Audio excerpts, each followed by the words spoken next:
But on the baseball subject, yes, there is so much to discuss. The Texas Rangers have won Game 1 of the World Series. Now, this is a big upset of who the World Series is going to be. When I was thinking of World Series matchups, this was one of the least likely matchups I considered: Texas Rangers versus Arizona Diamondbacks. I thought that the Rangers, well, I was not sure who was going to win, Rangers or Rays, in the first round, and I was almost positive the Diamondbacks would meet their fate to the Brewers. And even when the NL Central proved that it was cursed yet again, the Diamondbacks sweeping the Dodgers was not what I had on my expectation table. And when you think about NLCS, 2020 and 2021, it was, as we know, Dodgers versus Braves. 2022, everyone thought it'd be Dodgers versus Braves. It turned out to be Phillies versus Padres. But the same thing happening twice was not what I expected: Phillies versus Diamondbacks. And in that case, I was really certain that the Phillies were going to pull off and be repeat NL pennant winners again. Everything made sense. The Philadelphia Phillies had the better record. They had a home field advantage. They had postseason experience now, and they won their first 2 games and then took a 3-2 lead. Both teams took a 3-2 lead, wound up losing, but the Rangers was less surprising. The Rangers also had a big Cinderella run to make, though. After losing the AL West, they had to play the Rays. And the Rays were not an easy team to take on. Then they had to play the Orioles, who had their best season since at least 1980. As they won over 100 games. And then they took them down as well. Then the Houston Astros. And the Astros went 9-4 against the Rangers directly in a series. But the Rangers were able to still pull off with a 4-3 win that involved every single team winning on the road. So here we have it: Rangers versus Diamondbacks in perhaps the least improbable World Series matchups. I was thinking that from the American League, it would be either the Orioles or the Astros winning the pennant in the end. And in the National League, I realistically thought it was going to be Dodgers or Braves. And once we made it through the divisional series and I saw that those teams were losing, I began to change my perspective. And I began to think that maybe it wasn't going to be that. In the NLCS, I had hoped that the Rangers could maybe take down the Astros, but I was very skeptical of it.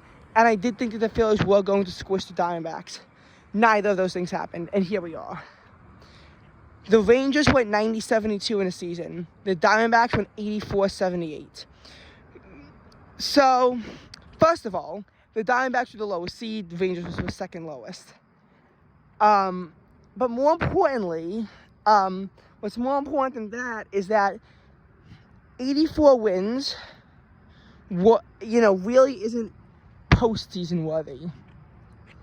If the Diamondbacks win the World Series, this will be the 3rd time since 2001 and the 2nd time in the last 3 years that the Seattle Mariners missed out on the playoffs with the World Series winner having more wins than them.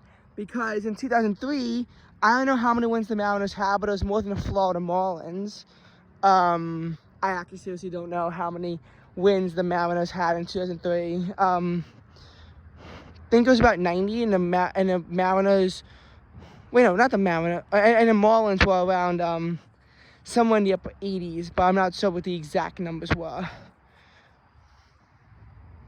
In 2021, they won 90 games. Braves won the World Series with 88 wins. And in 2023, the Mariners won 88 games.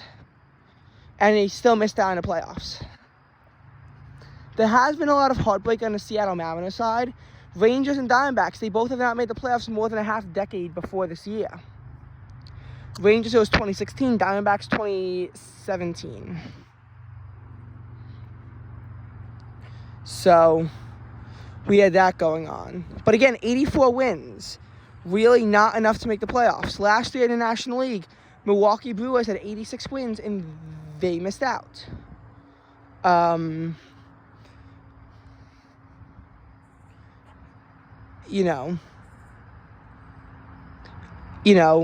that was interesting.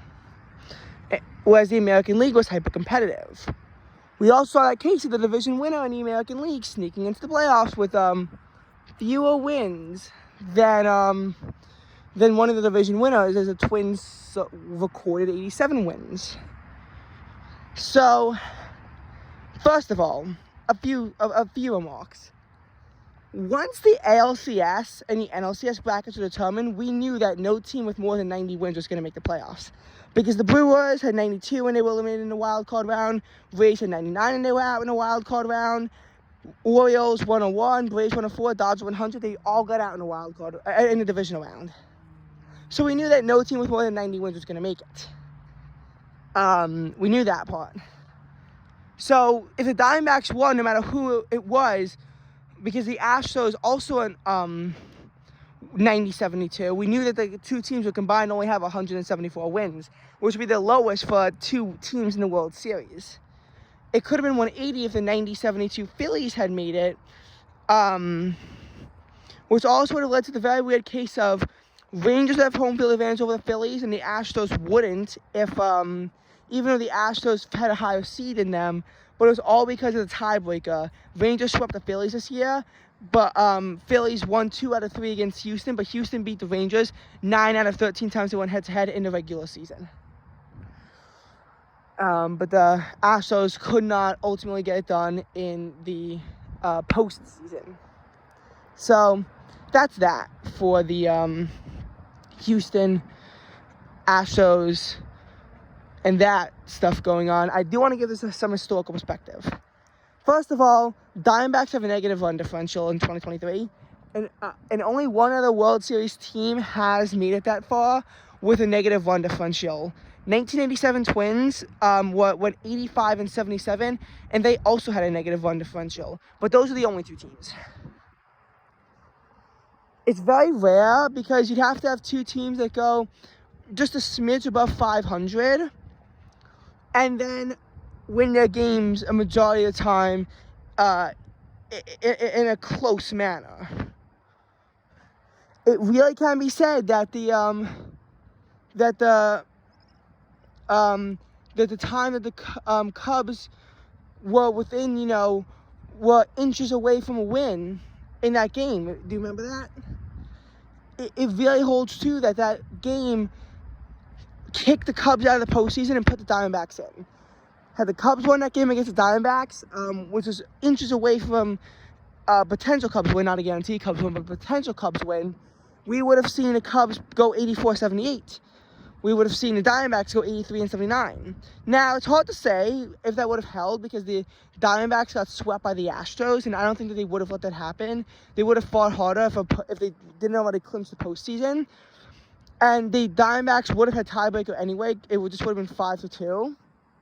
But maybe the Cubs also would have had some more motivation on their side and not got shut out by the Brewers on their final day of the season. Maybe that would have happened. It's hard to say what would have happened, but again, it can be said that the Diamondbacks could have been gotten into the postseason by like milliseconds, if you think about that game. And that's weird for a team that makes it to the World Series to get in by that little. Diamondbacks also have the third worst record of any team to make the World Series. 2006 Cardinals won the World Series as a division winner, going 83-78. 1993 Mets made it to the World Series and forced to Game 7 while going 82-79. But in those cases, the AL teams were much better. You had in the case of the Mets, the Athletics, they went 94-68. In the case of 2006, the Tigers, they were a wild card team and they went 95-67. So, you do have both of those cases going on. And yes, there was that World Series back in 2014 where both teams had under 90 wins, but 89 and 88 does add to more than 90 and 84. So there's that. We have making it to the World Series with less than 90 wins isn't that uncommon. The 2022 Phillies made it in with 87 wins, and the 2021 Braves made it in with 88 wins. And hey, if you're on COVID, then you could make it to the World Series with 40 wins. You could have qualified for the postseason with 29 wins and a sub 500 record, but only in COVID. And we've also seen a lot of cases where teams make it just above the 90 win threshold and make the World Series. In 2019, the Nationals made it in with 93 wins. In 2018, the Dodgers made it in with a 92-71 record. There's a game 163 involved. And yes, they were the 2 seed. As a matter of fact, save for that Mickey Mouse World Series back in 2020, really, National League teams just have not been doing that good to clinch the pennant, and the Superhouse teams have never been able to, get in. I think 2017 was the last time we had a rock star National League team make it to the World Series. Now it's the Dodgers going 104-58. So we could see that. But in the American League, it has more so been dominated by those number 1 seeds, by those dominant teams. And we just didn't see any of that this year.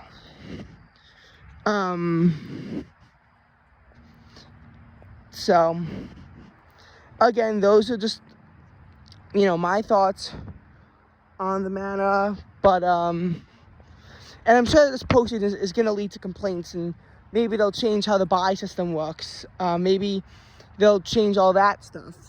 Because a lot of people were complaining about how the byes hurt the teams, even though they're designed to help the teams because it's a reward for doing good. So I'm sure there's going to be complaints about this postseason. If the Rangers win, it's their first ever World Series title. 2019 was the last time that we saw a team win the World Series for the first time. 2020, the Dodgers won it for the first time since 1988, but they had won it 6 times in their past. Braves, it was their 4th win, first since 1995. And when the Astros won in 2022, they literally won it 5 years earlier. As a matter of fact, when you look at the opponents of those teams, in 2019, the Astros, they won in 2017. In 2021, the Braves, they won in 2017. In the case of the Rays, if they won, it would have been their first World Series. When the, who was it? When the